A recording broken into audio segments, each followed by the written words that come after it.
The term poison is defined as a substance with the inherent property that tends to destroy life or impair health. So, what exactly is the soul's poison?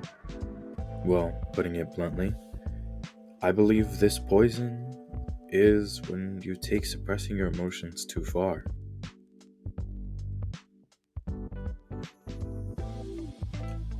Emotions are obviously a very powerful thing. They completely determine our day, with things like fear, anger, sadness, and happiness changing our mood in an instant. However, the same can be said when suppressing them. If someone is sad and tries to hide that fact, it won't just go away. It will stay and it will linger until it is expressed. But if it's not expressed, it can grow more and more and more until, well, they pop. The best example I could give is Spider Man. Not only is he a superhero constantly fighting villains who not only want him killed, but to wreak havoc on New York. On top of that, he needs to maintain a job, a healthy relationship with his girlfriend MJ, pay rent on time, and worry about school and taking care of his Aunt May. This is a lot to handle for someone who's just out of high school. So, when Venom takes over Spider Man, that's when he pops, releasing all that pressure and stress into anger and violence. I want to talk about this topic because I took this venom myself, and whenever I did, the effects would slowly kill me, just as Spider Man, until I popped. And I do not want to see anyone else go through something like that.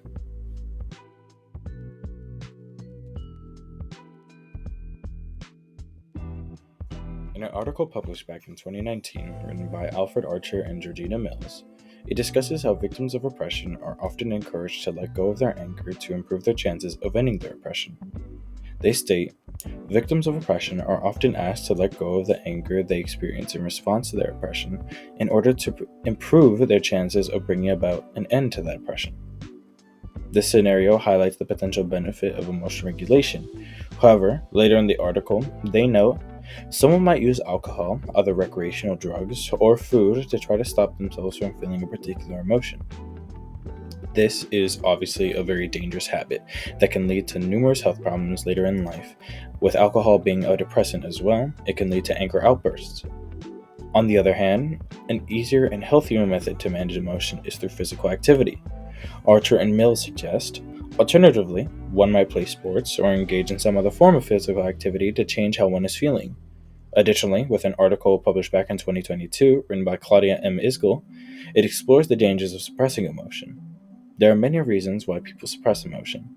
It can be to avoid a potent or explosive feeling that is deemed socially unacceptable, or to replace an uncomfortable feeling with a more acceptable one. This raises questions that are unclear. However, Isgel explains that we are influenced by expectations from other people in our lives. Anxiety and depression commonly develop because of narcissistic abuse. Trauma victims often find past experience too difficult to process or are told that they are wrong to do so. Trauma victims frequently suppress emotion due to feeling that they have already discussed their issue enough, and society often accepts their suppression when it shouldn't. People need to talk. Humans are social creatures, so suppressing something so potent like emotions can significantly impact one's self-confidence as well as social and personal life. Yet at the same time, suppressing emotion can be a necessary coping mechanism.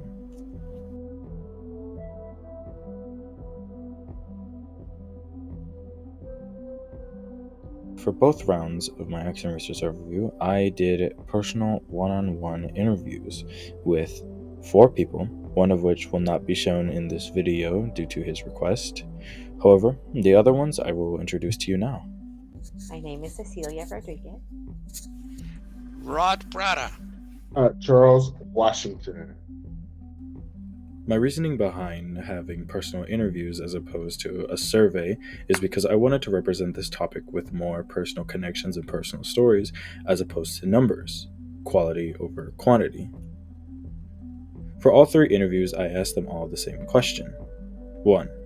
Have you ever suppressed your emotions before, and if so, why? 2.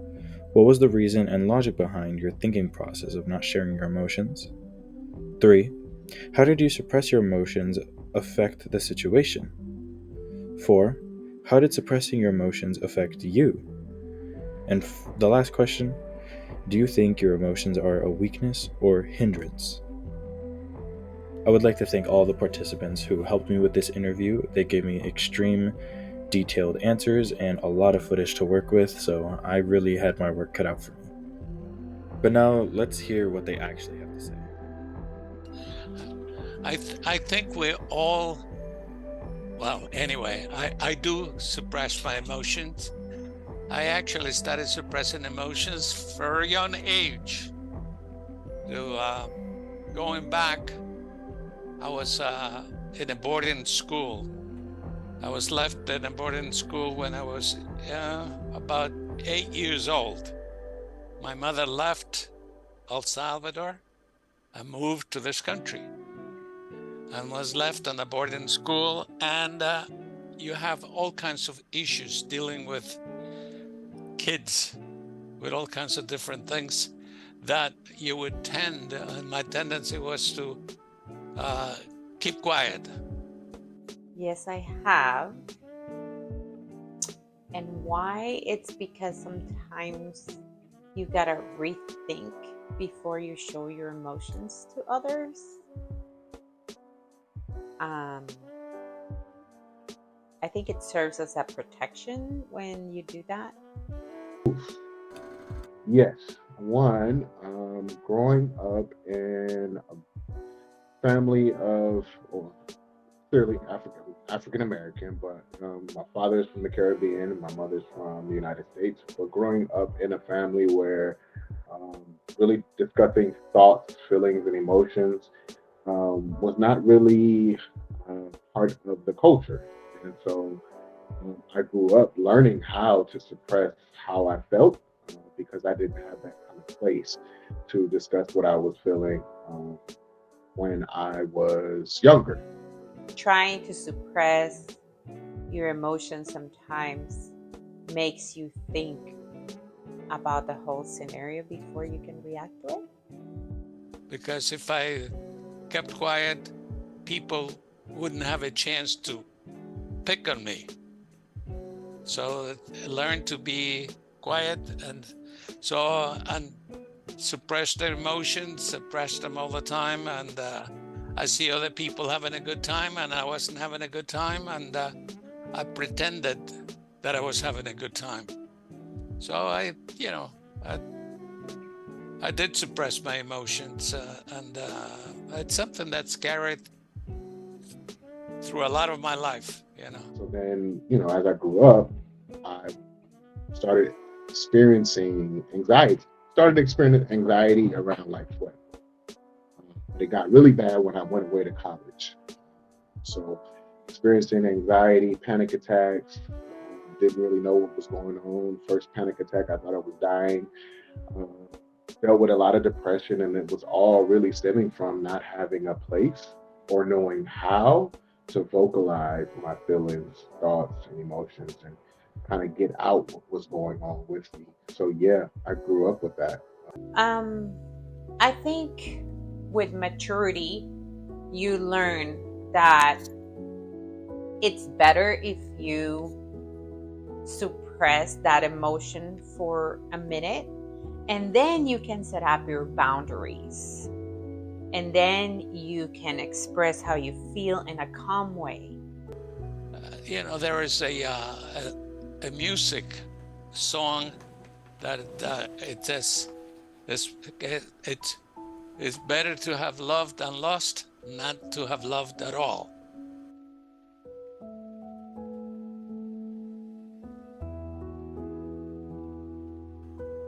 For my first dataset collection, I wanted to focus on key words and terms used by my mother and the person who wants to remain anonymous. They were the first two I interviewed as well. So, some key words like protection and boundaries are used by my mother in the way that you protect yourself for potential conflict if you do express your emotions, but also need to put boundaries if you think that person is taking advantage of you. Keywords Anonymous mentioned were trapped and lost, used to describe how they felt their emotions were locked away somewhere and how they're lost trying to find them again, almost navigating through a dark maze.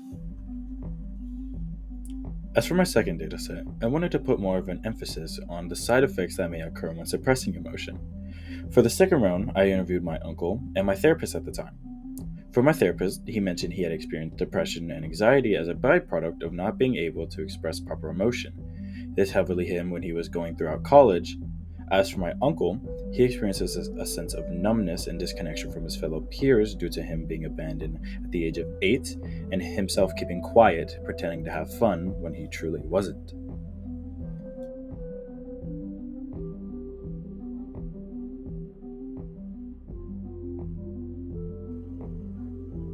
Through all 4 of my interviews, I learned how suppressing emotion is essential for all humans. In my uncle and therapist case, they both had to keep pushing regardless of how bad they felt. Emotional suppression is necessary for most people. We're expected, for example, not to spend the day crying from sadness at work. Modern society demands that we suppress emotion. We must put a lid on a feeling so we can perform, whether that be at work or to survive in a dysfunctional family. In public spaces, we are expected to act respectful. Shouting with anger is frowned upon for most people, and most people don't have the tools or confidence to express anger in a different way. So, we suppress emotions to cope, to confirm because we are told to survive because we are ashamed, or because trauma is just too painful to process.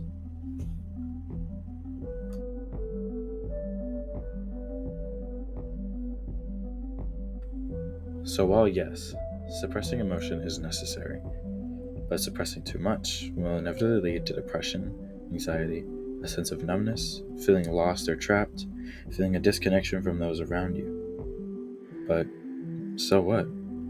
Is there even a cure to this kind of poison? Yes, there is a cure. We're able to talk to others. Seeking therapy is a great option, as well as other healthy alternatives.